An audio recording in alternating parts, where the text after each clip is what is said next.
هي ديال 8 اس. شنو ندير باش نحافظ على الموتور ديالي ديال الضو باش يكون عنده عمر اكثر؟ اول حاجه نديرها هي ما نبقاش نشارجي حتى تكون فيه الشرطه حمراء. هنا داكشي اللي قالوا لي في لا ميزون فاش شريتو، قالوا لي فاش تكون عنده شرطه حمراء هنا عاد شارجي. المهم هادي هي درتهم، وحنا انا غير كنطبق. حيت يلاه دوز عندي 6 شهور، يعني مازال ما بانش ليا واش نقص لوطونومي ولا ما نقصش، حيت باقي لوطونومي ديالو دابا عادي. داكشي علاش نحاولوا نحترموا داكشي اللي كيقولوا لنا، ما تشارجيش تتبقى عليه شرطه واحده حمراء. وعندك ساعات ديال الشحن، حيت الباتري هي من اهم الحوايج اللي كاينين في هذا الموتور. باش تحافظ عليه تحترم ساعات الشحن. واش خوا عندك بين 6 و 7 السوايع تشارجيه فيها، 6 و 7 السوايع. داكشي اللي قالوا لي حتى هما، وغادي نحاولوا نطبقوها حتى ان شاء الله 6 حتى ل 7 السوايع. وباش تعرف واش 6 ولا 7 بين 6 و 7 السوايع غادي تحاول تبقى دير واحد الطريقه، وهي انه ما تحطوش ديريكت في البريز. دابا فاش غادي تشارجي الموتور ديالك ما تحطوش ديريكت في البريز.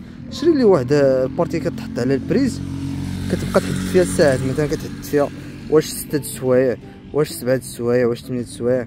راه كتبان الدروغليه كدير واقيلا شي 170 ولا 180 درهم، بين 150 حتى 180. داكشي اللي في دوك الحوايج. وشنو اخر باش يكون عندك لوطونومي كبير، حاول تبقى تحترم داكشي اللي كيقولوا لك تعمر. مثلا قالوا لك في الرويض دير 2 اونص، حاول ديما تكون عندك 2 اونص، سواء في الرويضه ديال القدام ولا الرويضه ديال اللور، حيتاش كتحافظ بها على لوطونومي، كيبقى يضرب لك كتر. وشنو اخر، حاول الموتور ديالك مره تبقى تضرب ليه شي مسيحات مرقيه، تغسلو مره. وإلا كان ممكن الا بيتي مثلا ما تجرحش لك الكاريماج، حيت انا تجرح لي شويه هنا، شفتو ها هو الشلبيت، باش ما يتجرحش لك حاول تغلفو. كيديروا ليه واش الفيمي ولا ما عرفتش واش سميتو، ممكن يتغلف. وحتى الكوسان باش تحافظ عليه حتى هو حاول تغلفو.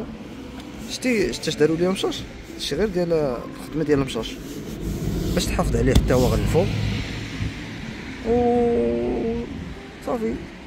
او ستي سيف، ديما لبس الكاسك ديالك، حاول لبس كاسك فول فيس باش هذاك كيكون النص ديال الوجه، وديك البقاله ما تلبسهاش. واللي قاد ديالك اللي هما جبتهم نيت، وانا غير اللي قاد ديال السلوك هادو. بقى تلبس اللي قاد ديالك يكون فيهم هاد البارتيات باش لا قدر الله تحطي، حيتاش هادو مزيان كيبقاو ما كيبقاوش يشدو هادو في الشانطي، كيتزلقوا. ولي بروتيج ديالك طلع ليا في راسك. السلام عليكم. هادو هما الحوايج اللي غادي ننصح بهم حاليا. تحياتي.